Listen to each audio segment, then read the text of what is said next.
Тәуелсіз ел атанып, төбемізге ту тігіп, еліміздің мәртебесі артып, атымызды әлемге танытып жатқан заманда ұлттың, елдің болашағы білім ошақтарында.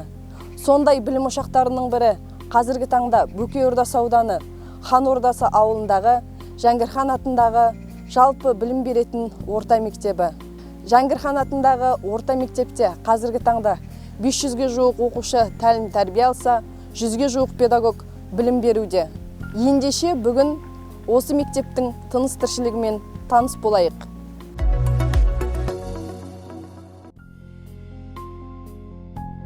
Мың 841 жыл 6 желтоқсан Қазақ даласында қазақ балалары үшін тұңғыш мектеп ашылды. Ол мұрағат құжаттарында училище деп жазылғанымен, халық арасында Жәңгір мектебі аталып кетті. Бұл Жәңгір хан атындағы жалпы орта білім беретін мектеп. Жалпы 1841 жылы қазақ даласында ең бастап шаңырақ көтерген мектеп. Қазақ балалары үшін келесі жылы 180 жылдығымызды тойлағымыз келіп отыр, атап өткіміз келіп. Мектебімізде жалпы қазіргі таңда 2 ауысымда 439 бала оқиды. Сонымен қоса 3 даярлық топ оқушылар бар. Оларға дәріс беретін біліктілігі жоғары 87 ұстазымыз жұмыс жасайды. Сол 87 ұстазымыздың 80-і жоғарғы білім алған, және 7-еуі орта арнаулы білім.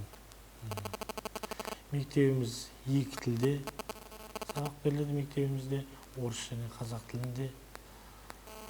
Жалпы мектебімізге қарасты жатақханамыз бар. Онда 50 бала тәрбиеленуде.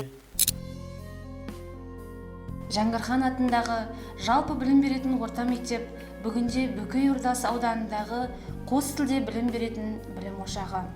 180 жылға жуық тарихы бар мектепте биылғы оқу жылында 445 оқушы білім нәрімен сусындауда.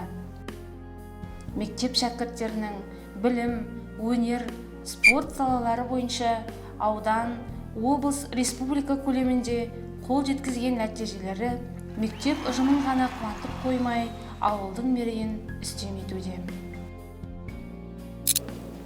Біз Жәңгір хан атында жалпы білім беретін орта мектебінің баскетбол командасында ойыншылармыз.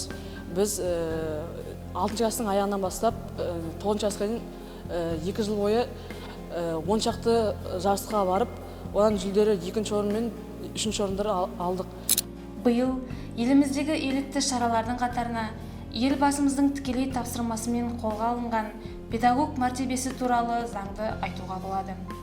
Жаңа заңда қарастырылған мәселенің барлығы мұғалімнің жеке дамуына және оқу процесін жетілдіруге мүмкіндік береді.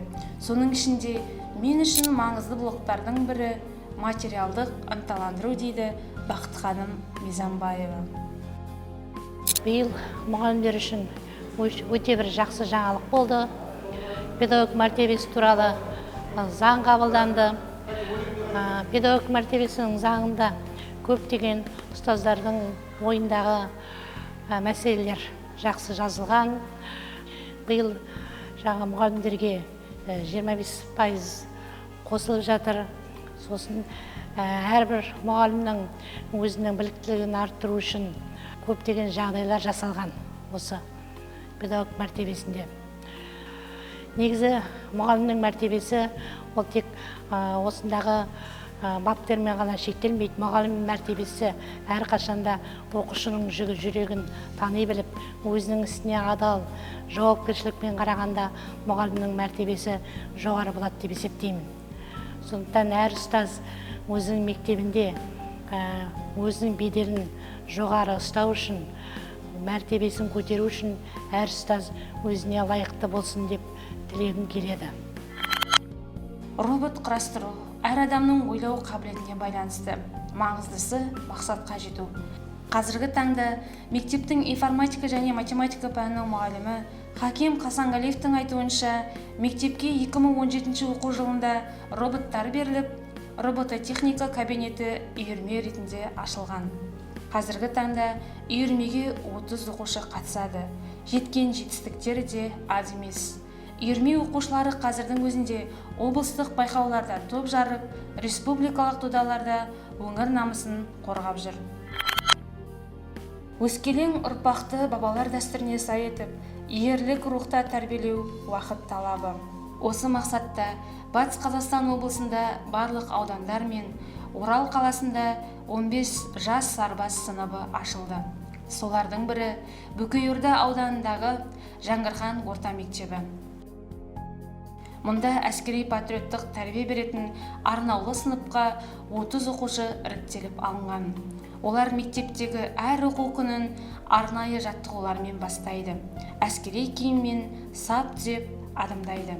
Оқушыларға әскери патриот тәрбие беру маңызды міндет болатын болса, осы орайда жас оқушыларды әскерге қызығушылығын арттыру мақсатында 2019-2020 оқу жылында мектебімізде жас сарбаз сыныбы ашылды. Енді жас сарбаз сыныбына жалпы 17 оқушы қабылданды. Аудан бюджетінен 2 миллион ақша бөлініп, жас сарбаз сыныбы кабинеті жасақталды. Онымен бірге әрбір оқушыға 2 үлгіде, бірі мынау мейрамдыққа киетін және екінші далалық жаттығу жасаған кезде киілетін киімдер жасақталды. Жалпы оқушылардың бұл үйірмеге қатысуы, жалпы отанға деген құштығы өте жақсы. Себебі бұл сабақтан тыс уақытта болатын шара болғанмен де жаңағы оқушыларымыз ешбір уақытта сабақтан кешігіп қалып көрген жоқ, және бірде-бір оқушы себепсіз қалып көрген жоқ. Жаңғырхан атындағы жалпы білім беретін орта мектебі келер жылы 180 жылдық мерейтойын тойламақшы.